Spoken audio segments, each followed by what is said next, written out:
하나님은 언제나 하나님의 사람들을 통해서 복음의 역사를 이루어 가셨습니다. 예수님께서 이 땅에 오셔서 하나님의 말씀을 선포하시면서 회개하라 천국이 가까웠다라고 하는 말씀을 선포를 시작으로 이 땅에 하나님의 나라를 이루어가는 말씀의 선포가 시작되었는데, 예수님께서 그 말씀을 선포하시면서 가장 먼저 하셨던 일이 제자를 삼으셔서 제자들을 통해서 하나님의 나라를 확장하는 일이었습니다. 예수님께서는 평생을 12명의 제자를 세우시고 그들에게 이 땅의 복음화를 맡기시고 하늘나라로 승천하여 주셨음을 성경은 우리에게 말씀해 주고 있습니다. 그리스도의 제자로 살기 위해서는 먼저 그 예수님의 발자취를 따라가는 것이 중요합니다. 예수 그리스도를 주로 고백하고 그분이 원하는 것이 무엇인가를 알고 그것을 분명히 함께 고백하며 나가는 것이 중요합니다. 예수님을 통해서 그동안 우리의 삶에 얽매이고 있었던 죄악이 벗겨지고 자유한 세상 속에서 영적으로 보면 하나님의 나라가 그 자유한 믿음의 사람을 통해서 계속 확장되어 가고 오늘날까지 전해 내려오고 있음을 우리가 알 수가 있습니다. 구원받은 하나님의 사람들은 더 이상 죄의 노예의 상태에 빠져 있는 것이 아니라 하나님께서 맡겨주신 위대한 사명을 가지고 이 땅의 삶을 기쁨으로 은혜로 하나님께서 주시는 은혜를 통해서 마음껏 이 세상을 다스리고 이끌어가는 능력과 은혜를 베푸셨다고 성경은 우리에게 말씀해 주고 있습니다. 그런데 이 놀라우신 축복은 그냥 이 땅의 삶에 한정되어 있는 것이 아니었습니다. 성경은 이 땅 이후로 영원한 세계까지 하나님의 놀라우신 은혜가 우리에게 약속되어 있음을 말씀해 주고 있습니다. 우리는 가끔 천국에 대해서 그런 오해를 합니다. 천국은 참 지루하겠다, 영원을 산다는 게 얼마나 힘들까라고 하는 생각을 하지만 우리가 지속적인 기쁨과 은혜가 어떤 것인지를 우리가 잘 알지 못해서 그렇지, 그것은 이 세상과 좋게 비교할 수 없다고 사도 바울은 고백하고 있습니다. 그는 삼층천을 경험한 사도 바울, 그는 어서 그곳에 가고 싶다라고 고백하고 있습니다. 사실 우리가 이 천국의 기쁨을 잠깐 맛본 적이 있다라고 하면 그것과 비교할 수는 없겠지만, 우리나라에 2002년에 월드컵이 돼서 한 달 정도는 아마 우리나라 모든 국민이 천국이 이렇겠구나 라고 생각할 수 있었을 것 같아요. 빈부 남녀노소 빈부 격차를 막론하고 우리 온 국민이 축구라고 하는 한 도구를 통해서 모두가 행복했던 시간이 있었습니다. 어쩌면 예수 믿는다라고 하는 것, 예수 그리스도 안에서 천국을 누린다라고 하는 것이 그보다 더 큰 하나님의 은혜와 축복이 우리를 주장하고 이끌어간다고 하는 사실을 우리는 알아야 됩니다. 오늘 본문 누가복음 5장 1절에서 11절은 이 놀라운 역사를 이루어가기 위해서 예수님께서 지금 제자 베드로를 부르시는 장면을 소개하고 있습니다. 베드로는 세례 요한의 제자였던 동생 안드레로부터 이미 예수님이 메시아이시고 그리스도이심을 알았습니다. 그럼에도 불구하고 그는 예수님을 따라가기보다는 자기 생업에 종사하고 있었음을 알 수가 있습니다. 예수님께서 자기 생업에 열심히였던 베드로를 지금 찾아오시고 그 베드로를 부르시는 이 사건을 통해서 우리 그리스도인들에게 동일하게 이 땅의 삶을 살기 위해서, 이 땅의 제자로 살기 위해서 우리에게 필요한 것이 무엇인가를 가르쳐 주고 있습니다. 다음 주에는 우리 한신교회 항존직을 뽑습니다. 어쩌면 항존직 되시는 모든 분들이 오늘 이 말씀을 도전으로 받았으면 참 좋겠다라고 하는 생각을 갖습니다. 왜냐하면 하나님께서 믿음의 사람들을 어떻게 초청하시고 그들에게 요구하시는 결단이 무엇인지를 발견하고 그것을 통해서 이루시는 하나님의 나라가 어떻게 전개되어지는지를 오늘 말씀이 우리에게 가르쳐 주기 때문에 그렇습니다. 이것은 항존직에 있는 뿐만 아니라 오늘날 믿음의 사람 모두에게 하나님께서 요구하시는 일이다라고 하는 사실을 깨닫고, 저는 오늘 이 말씀을 통해서 우리 모두가 하나님 앞에 도전받는 은혜의 시간이 될 수 있기를 간절히 소원합니다. 예수님께서 제자들을 부르시면서 가장 먼저 생각하셨던 것은 은혜의 자리, 말씀의 자리에 그들을 초청해 주셨습니다. 오늘 본문 3절은 이렇게 시작합니다. 예수님께서 한 배에 오르시니 그 배는 시몬의 배라. 육지에서 조금 떼기를 청하시고 앉으사 배에서 무리를 가르치시더니. 오늘 본문의 상황은 예수님께서 시몬의 배에 올라타셨다고 소개되고 있습니다. 호숫가에 두 배가 있었는데 그중 하나가 시몬의 배였습니다. 시몬의 이름은 베드로. 예수님의 말씀을 베드로가 들으러 왔던 것 같지는 않습니다. 왜냐하면 그들은 밤이 맞도록 열심히 고기를 잡으러 나갔었다고 성경이 기록하고 있기 때문에 그렇습니다. 오늘 말씀해 보면 예수님을 따르는 많은 무리가 1절 말씀해 보니까 몰려왔다라고 성경은 기록하고 있습니다. 그들은 말씀을 듣기를 원했습니다. 그 많은 무리가 쫓아오는 것을 보시고 예수님께서 시몬 베드로의 배를 빌려서 육지에서 조금 띄워놓고 하나님의 말씀을 선포하고 있는 장면을 오늘 누가복음 5장은 우리에게 소개하고 있습니다. 저는 오늘 이 말씀을 준비하면서 그런 상상을 해봤습니다. 어쩌면 오늘 지금 영상 예배로 드리는 여러분이 베드로의 상황은 아닌가 한번 생각을 했습니다. 베드로는 지금 초청받지는 않았지만 어떻든 예수님의 말씀이 들려지고 있습니다. 그리고 베드로가 하는 일은 열심히 지금 그물을 씻는 일입니다.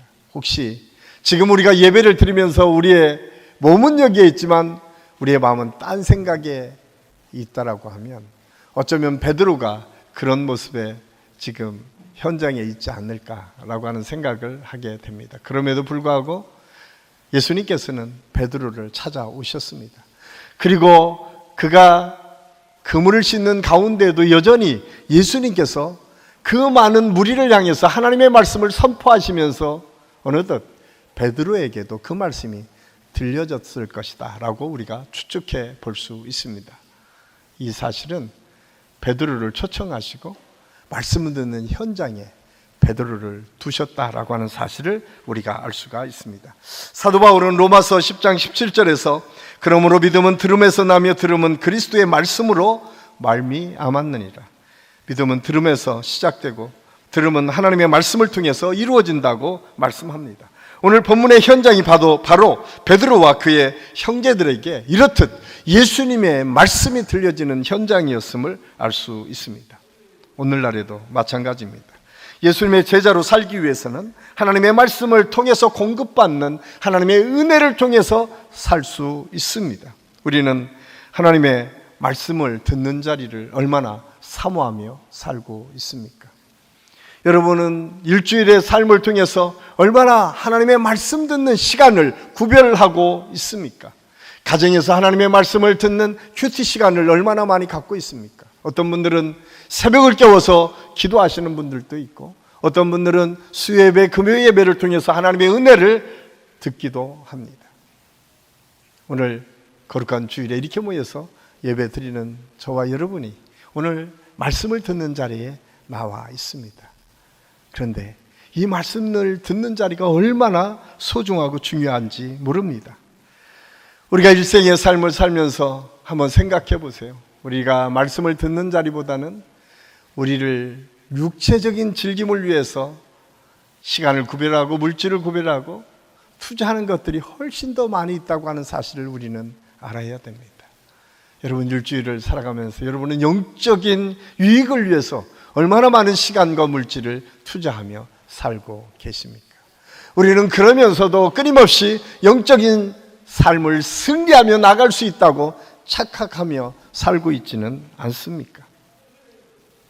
한번 생각해 보시기를 바랍니다. 제가 막 한신교회에 전도사로 사역을 시작했을 때에 어느 날 이직표 목사님이 저를 부르시더라고요.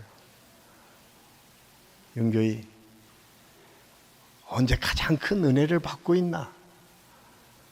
그때 제가 갑자기 묻는 질문 앞에 참 대답을 잘 했던 것 같아요. 제가 목사님 말씀을 통해서 은혜를 받습니다. 제가 참 우리 같이 사역했던 분들이 저를 별로 안 좋아했던 이유 중에 하나가 제가 목사님 앞에서 정답을 참 잘 얘기했던 것 같아요. 이직규 목사님께서 그 특유의 표정이 있습니다. 웃음을 참지 못하고 너무 흡족해하는 이직규 목사님 특유의 모습이 있어요. 제가 그걸 보면서 너무 좋았는데 그 다음에 목사님이 그렇게 말씀하셨습니다. 그래, 그게 얼마나 중요한지 앞으로 윤 전사가 사역을 하면서 알게 될 거야. 은혜를 사모하는 자리가 가장 중요해. 잊지 마.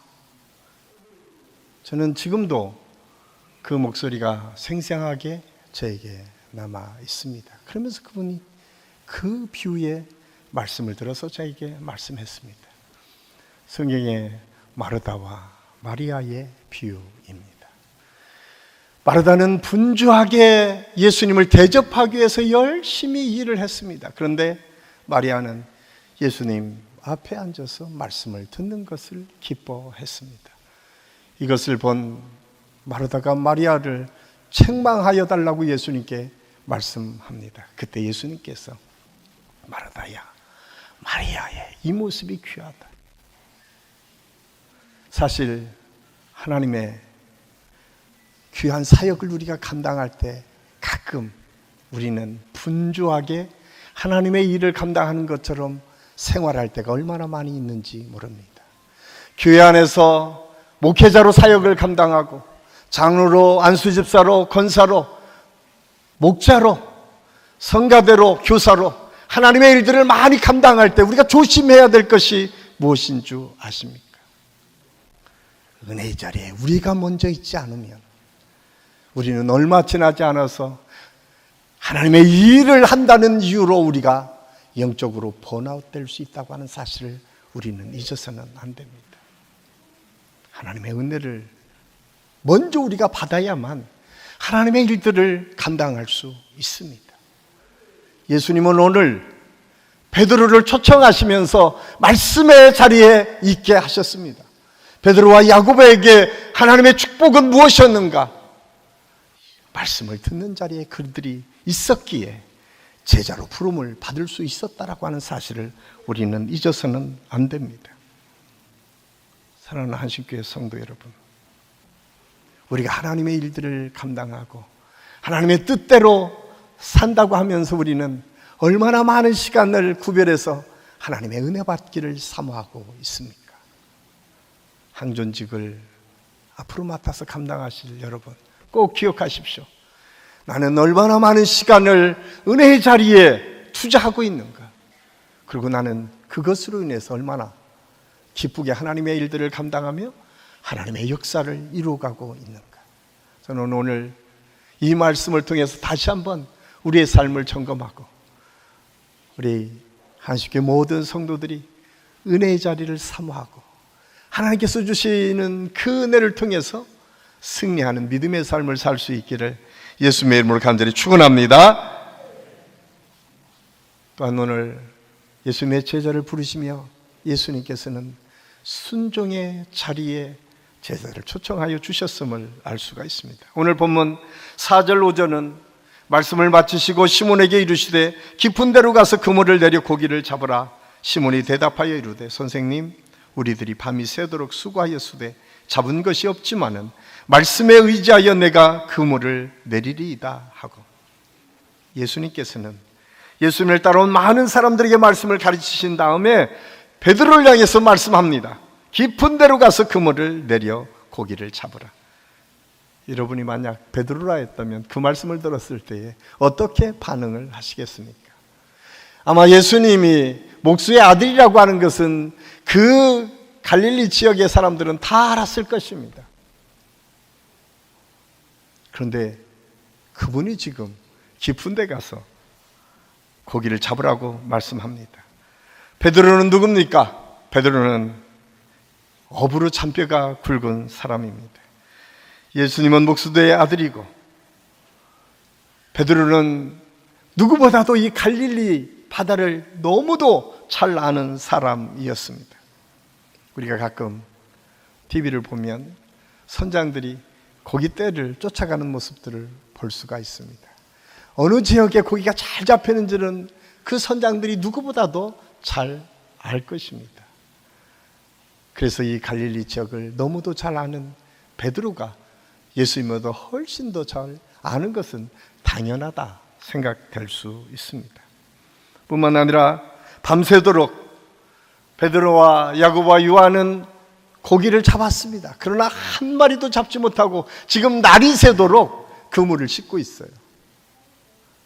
그들은 생각했습니다.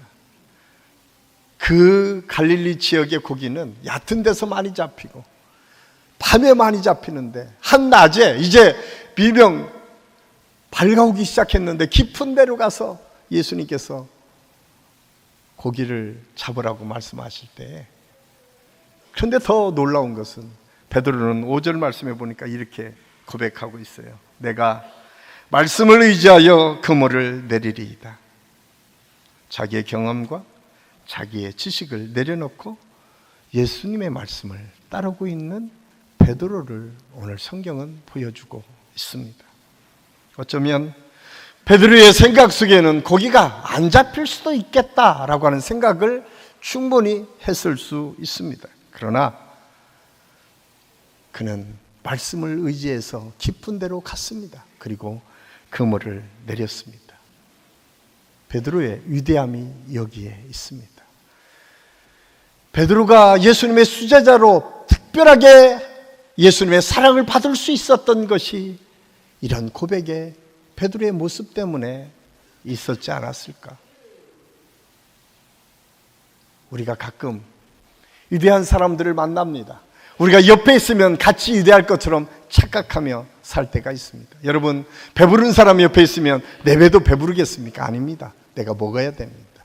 내가 행동으로 옮기고 내가 경험할 때에 그것이 내 것이 되고 그것이 하나님의 능력을 체험하는 방법입니다. 오늘 베드로는 그 사실을 알았습니다.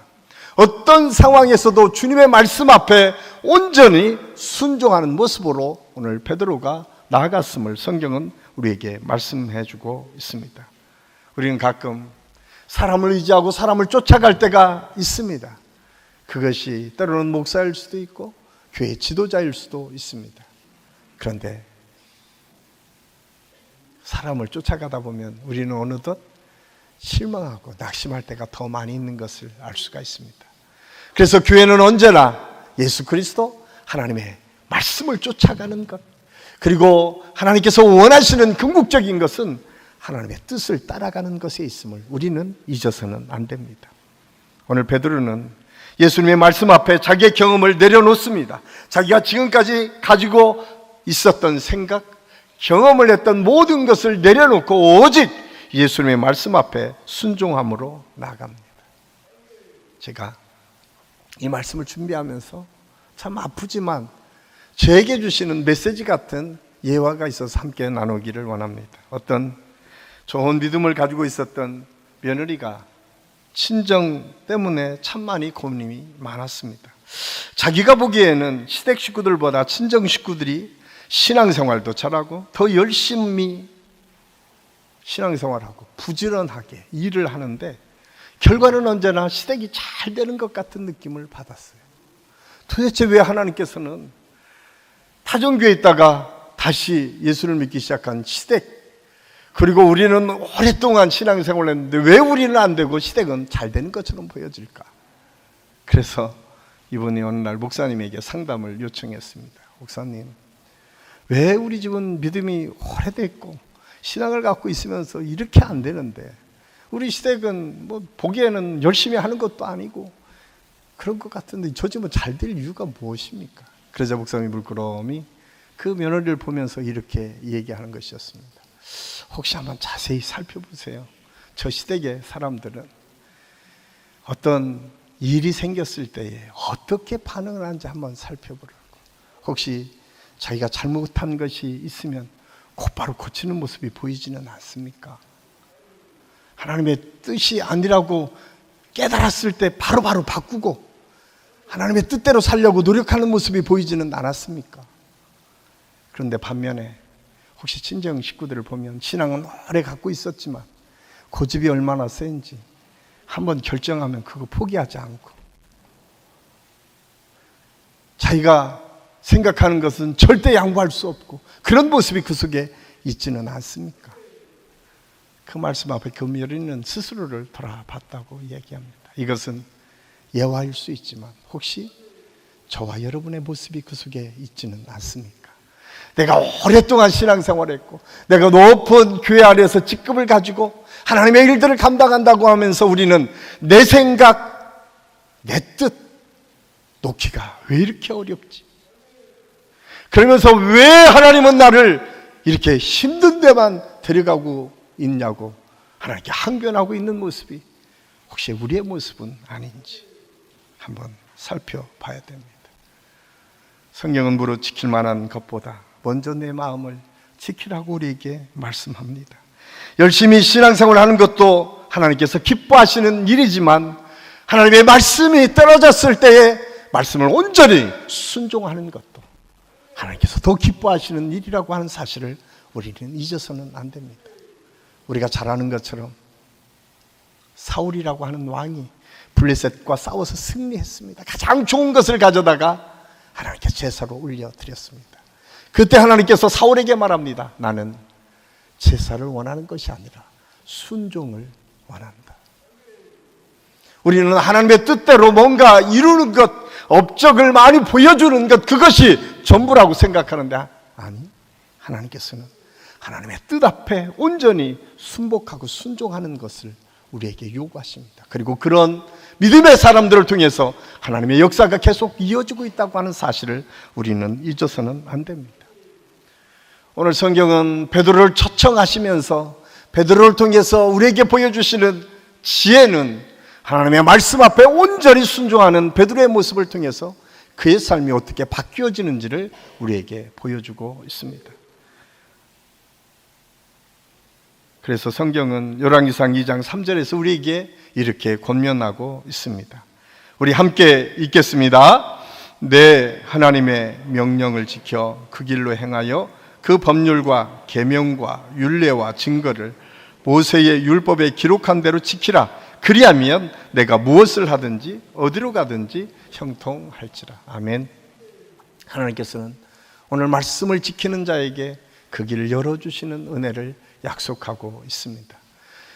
예수님의 제자로 하나님의 부르심을 받을 수 있었던 베드로, 그는 온전히 하나님 앞에 순종함으로 제자를 시작했음을 성경은 우리에게 가르쳐 주고 있습니다. 이 은혜가 올 한 해 동안 우리 한식의 모든 성도들의 가정과 삶 속에 이루어질 수 있기를 예수님의 이름을 간절히 축원합니다. 마지막으로 오늘 말씀은 나눔의 자리에 우리를 초청해 주셨음을 말씀하고 있습니다. 예수님의 말씀을 순종한 베드로는 놀라운 역사를 경험하게 됩니다. 그것은 잡힐 것 같지 않았던 고기가 그물이 찢어질 정도로 많이 잡혔다고 성경은 기록하고 있습니다. 그런데 그 많이 잡은 고기는 그냥 베드로의 배만 채워진 것이 아니라 그 옆에 있는 사람들의 배까지 채워서 함께 풍족함을 누릴 수 있는 은혜를 주셨음을 성경은 우리에게 말씀해 주고 있습니다. 예수님은 이렇게 우리에게 은혜를 베풀어 주시되 풍성하게 베풀어 주십니다. 그 은혜는 단순히 베드로에게만이 아니라 주변의 사람들까지 형통의 복으로 더 채워지고 풍성한 하나님의 은혜를 나눠줄 수 있을 만큼의 축복이 있음을 성경은 우리에게 말씀해 주고 있습니다. 세계적인 설교자 스펄전 목사님이 있었던 시대는 영국이 가장 부흥이 막 시작하던 시대, 산업혁명으로 인해서 수많은 고아가 생길 때였습니다. 그래서 그때 당시에 유명한 목사님들이 다 했던 것이 고아원이었다라고 이야기합니다. 스펄전 목사님도 고아원을 운영했습니다. 자기 고아에 있는 아이들을 먹이기 위해서 300파운드가 필요해서 모금을 많이 했습니다. 감사하게도 300파운드가 모금이 되었습니다. 그런데 그 마음에 자꾸 감동이 되는 거예요. 멀리 떨어져 있는 조지 뮬러 목사님의 고아원에 그 300파운드를 갖다 주라는 거예요.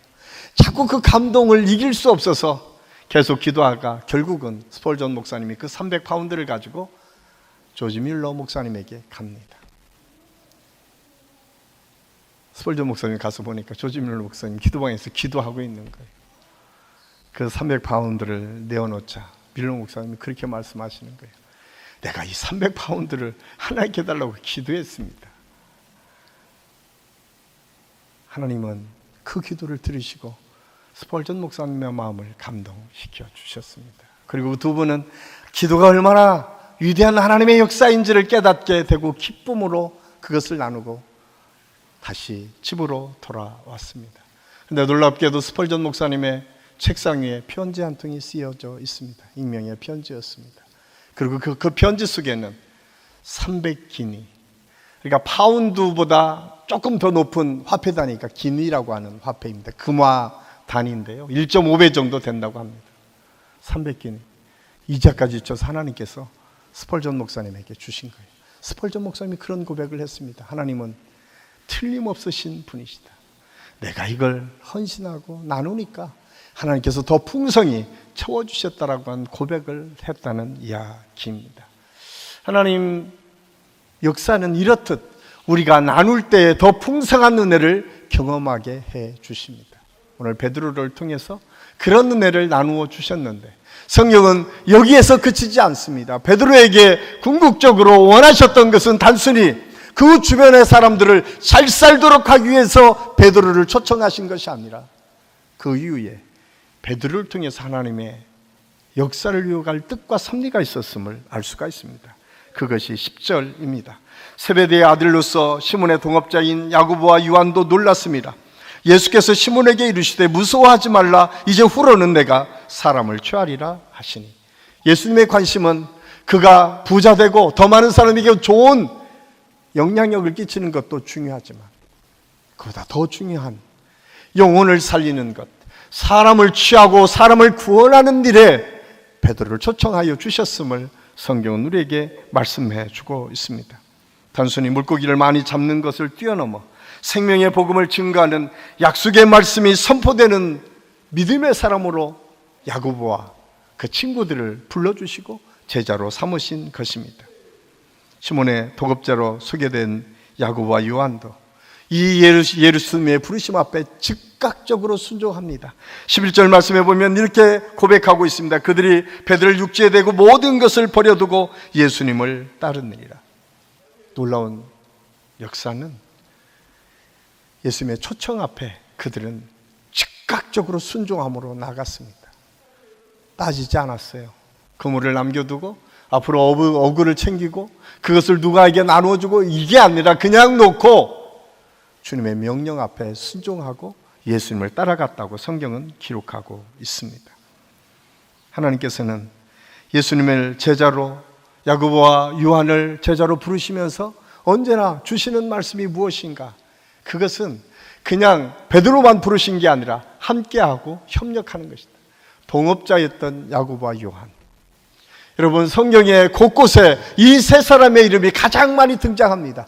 예수님이 아주 중요한 일을 결정할 때마다 이 세 사람을 데리고 다녔던 것을 성경은 우리에게 말씀해 주고 있습니다. 이 위대한 사역을 협업하고 함께하는 은혜를 누릴 수 있었던 것, 이것은 하나님의 은혜였습니다. 그렇습니다. 하나님의 일은 혼자 하는 것이 아닙니다. 함께하는 것입니다. 우리가 항존직을 지금 뽑고 있는데 항존직은 장로님만이 결정하는 것이 아니라 안수집사님, 권사님, 목사님만이 결정하는 것이 아니라 그 모두가 함께 협력해서 하나님의 뜻을 이루어 가는 것입니다. 이 사실을 사도 바울은 빌립보서 2장 2절 4절에서 이렇게 우리에게 권면하고 있습니다. 우리 함께 읽겠습니다.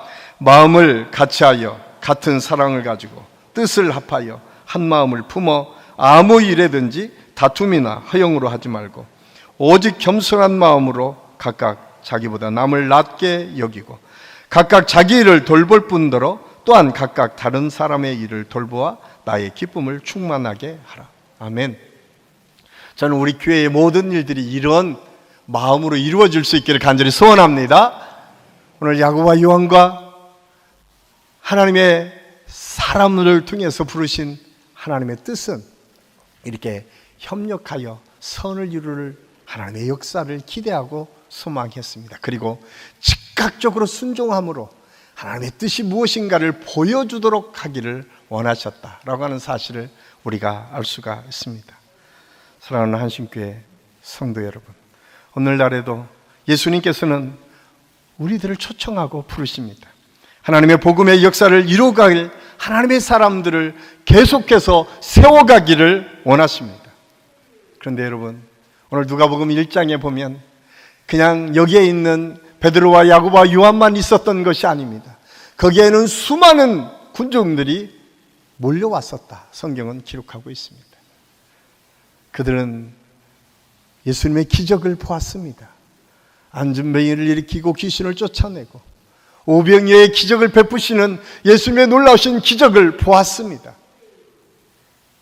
그런데 예수님의 제자로 결단하고 순종한 사람은 야고보와 요한과 베드로뿐이었습니다.